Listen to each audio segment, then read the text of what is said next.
রহমানুর রহিম। রাঙ্গামাটি কেন্দ্রীয় জামে মসজিদের উন্নয়ন কল্পে আজকের ইসলাম তাফসীরুল কোরআন মাহফিলের সম্মানিত সভাপতি, উপস্থিত শিবগঞ্জ পৌর বিএনপি সংগ্রামী সভাপতি, আজকের এই অনুষ্ঠানে বিশেষ অতিথি বুলবুল ইসলাম, উপস্থিত পৌর বিএনপির সংগ্রামী সাধারণ সম্পাদক আব্দুল করিম, উপস্থিত আমাদের মাওলানা যিনি আপনাদের মাঝে বক্তব্য প্রদান করছেন, সহ মঞ্চে বিভিন্ন মুরব্বী, আমাদের পৌর বিএনপির বিভিন্ন পর্যায়ে নেতৃবৃন্দ, উপজেলা যুব দলের সভাপতি খালেদ হাসান আরমান, ছাত্রদলের সভাপতি বিপুল সহ পৌর ছাত্রদল সভাপতি আলামিন সহ আমার সামনে উপস্থিত মুসল্লিবৃন্দ, আসসালামু আলাইকুম। আমরা বক্তব্য দেব না, কারণ আপনারা হুজুরদের কাছ থেকে কুরআন এবং হাদিসের কথা শুনবেন, সে অনুসারে আমল করবেন। আমাদেরকে দাওয়াত দিয়েছে আমাদের যিনি প্রধান অতিথি, আপনারা জানেন মীর শাহ আলম ভাই আজকে আসতে পারেন, আলামিন বলেছে। উনি ঢাকাতে শুধু তার ব্যক্তিগত কাজে না, এই শিবগঞ্জের উন্নয়নের জন্য বিভিন্ন দপ্তরে গিয়ে অনেক কিছু অফিসে যোগাযোগ করতে হয়, বিভিন্ন সময় মেনটেন করতে হয়।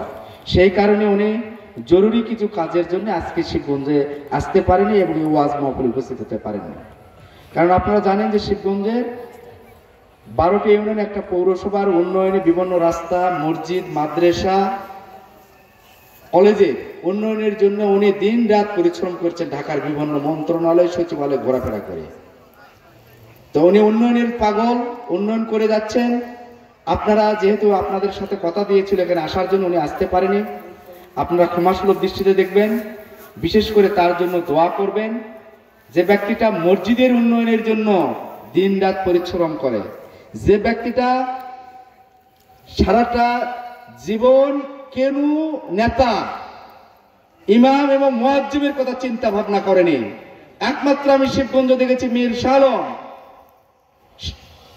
মসজিদের ইমাম এবং মুয়াজ্জিমের কথা চিন্তা ভাবনা করছে, তাদের উন্নয়নের জন্য কি করা যায়, মসজিদের উন্নতি কিভাবে করা যায়, মানুষের শিক্ষা ব্যবস্থা কিভাবে উন্নয়ন করা যায়। যিনি উন্নয়নের জন্য আমাদের শিবগঞ্জ কাজ করে যাচ্ছে, তার জন্য দোয়া করবেন। তিনি আগামী দিনে আমাদের যে সংসদ নির্বাচন হতে যাচ্ছে, সেই সংসদ নির্বাচনের, জাতীয় সংসদ নির্বাচনে ধানের শীষের প্রার্থী হিসাবে বিএনপির একজন মনোনীত প্রার্থী ধানের শীষের প্রতীক নিয়ে উনি নির্বাচন করবেন, তার জন্য আপনারা দোয়া করবেন। উনি যে মসজিদ এবং ইসলাম নিয়ে যারা কাজ করে তাদেরকে নিয়ে যে কাজ করছেন, উনি যেন আরো বেশি বেশি কাজ করতে পারে, আল্লাহ যেন তাকে সেই সম্মানটুকু দেয়, সেই যোগ্যতাটাকে দেয়।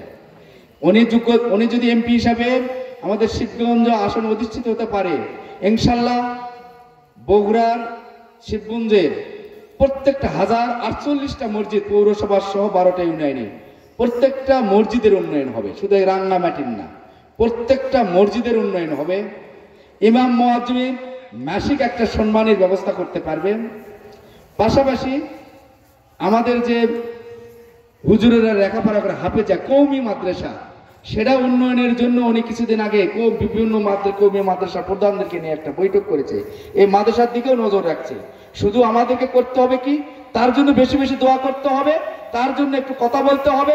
শিবগঞ্জের যিনি উন্নয়ন করতে যাচ্ছে, তার জন্য আমাদেরকে এই 2 মাস একটু সময় দিতে হবে। পরিশেষে আপনারা আমাদের নেত্রী বেগম খালেদা জিয়ার জন্য দোয়া করবেন। তিনি অসুস্থ, আল্লাহ তাকে হায়াত দারাজ করুক, উনি যেন সুস্থ থেকে এই বাংলাদেশের মেহনতি মানুষের সেবা করার সুযোগ পায়। দোয়া করবেন আমাদের প্রিয় নেতা তারেক রহমান, যিনি লন্ডনে আছে, হয়তো ডিসেম্বরের প্রথম সপ্তাহে বাংলাদেশে চলে আসবেন। উনি যেন সুস্থভাবে এসে বাংলাদেশের কৃষক, কুলি, শ্রমিক, মেহনতি মানুষের খেদমত করা উনি সুযোগ পায়। পিতার মতন পিতা যেভাবে রাষ্ট্র শাসন করেছে, সেভাবে যেন রাষ্ট্র শাসন করতে পারে। পাশাপাশি আমার দলের বিএনপির প্রতিষ্ঠাতা শহীদ রাষ্ট্রপতি জিয়াউর রহমানের জন্য দোয়া করবেন, আল্লাহ তাকে যেন বেহেশত নসিব করে। তার একটা কনিষ্ঠ পুত্র বিগত ফ্যাসিবাদী সরকারের নির্যাতনের শিকার হয়ে মৃত্যুবরণ করেছে, সে আরাফাত রহমান কোকর জন্য দোয়া করবেন, তাকে যেন মহান রব্বুল আলামিন বেহেশত নসিব করে। পরিশেষে আমাদের জন্য দোয়া করবেন। আপনাদের সাথে আগামী দিনে মিলেমিশে থেকে যেন কাজ করতে পারেন। আরেকটা কথা যেটা হুজুর বলল, কিছু কিছু লোক এখন কিন্তু টুপি মাথায় দিয়ে এসে আপনাদের কাছে ছলনা করে, ভণ্ডামো করে, মিথ্যা আশ্বাস দিয়ে বেহেশতের টিকিট বিক্রি করে আপনাদেরকে ভুল ভাল বুঝানোর একটা চেষ্টা করতেছে। আপনারা নিজেদের ইমানের প্রতি শক্ত অবস্থানে থাকবেন, কারণ আপনার আমল নামায় বেহেশতে নিয়ে যাবে, কেউ আপনাকে বেহেশতে নিয়ে যেতে পারবে না। যারা এই কথাগুলো বলে তারা প্রতারণার কথা বলে, আপনাদের সাথে প্রথমেই বিসমিল্লাহ প্রতারণা করছে। তাহলে ওরা ক্ষমতায় গেলে কিংবা এমপি হলে কি প্রতারণা করবে, এটাই আপনাকে বুঝে নিতে হবে। তাই আপনারা আপনাদের নিজেদের ইমানের প্রতি শক্ত থাকবেন, কারো ভুল আশ্বাসে, ভুল কথায় পথভ্রষ্ট হবেন না। ইনশাল্লাহ আমরা সবাই কোরআন এবং হাদিস এবং 5 ওয়াক্ত নামাজ পড়ি, ইমান নিয়ে আমরা চলাফেরা করি।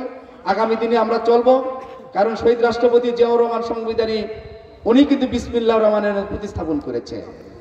উনি কিন্তু সংবিধানের 4টি মূলনীতির মধ্যে একটা মূলনীতি বলছিল আল্লাহ সর্বশক্তিমান এবং আল্লাহর প্রতি আস্থা এবং বিশ্বাস, এই কথাটা কিন্তু উনি উল্লেখ করেছিল। তো যেহেতু আমাদের দলের প্রধান ইসলাম নিয়ে প্রথমে সংবিধানে এটুকু প্রতিস্থাপন করেছেন, ইনশাল্লাহ আমরা তার অনুসারী। ইসলামের জন্য আমরা মহব্বত করি, ইসলামকে মহব্বত করি, হুজুরদেরকে মহব্বত করি, কোরআনকে মহব্বত করি, মসজিদকে মহব্বত করি। আগামী দিনে ইনশাল্লাহ ইসলামের মহব্বত নিয়ে আমরা বাকি জীবনটুকু পাড়ি দেব। এই কথা বলে আপনাদের কাছ থেকে একটু বিদায়ও নিচ্ছি। আমাদের আরেকটা প্রোগ্রাম আছে, আমরা সবাই মিলে বিদায় নিচ্ছি। সবাই ভালো থাকবেন, আমাদের জন্য দোয়া করবেন, আমরা আপনাদের জন্য দোয়া করব। সবার কাছ থেকে বিদায় নিয়ে আমি আমার বক্তব্য শেষ করছি। আসসালামু আলাইকুম।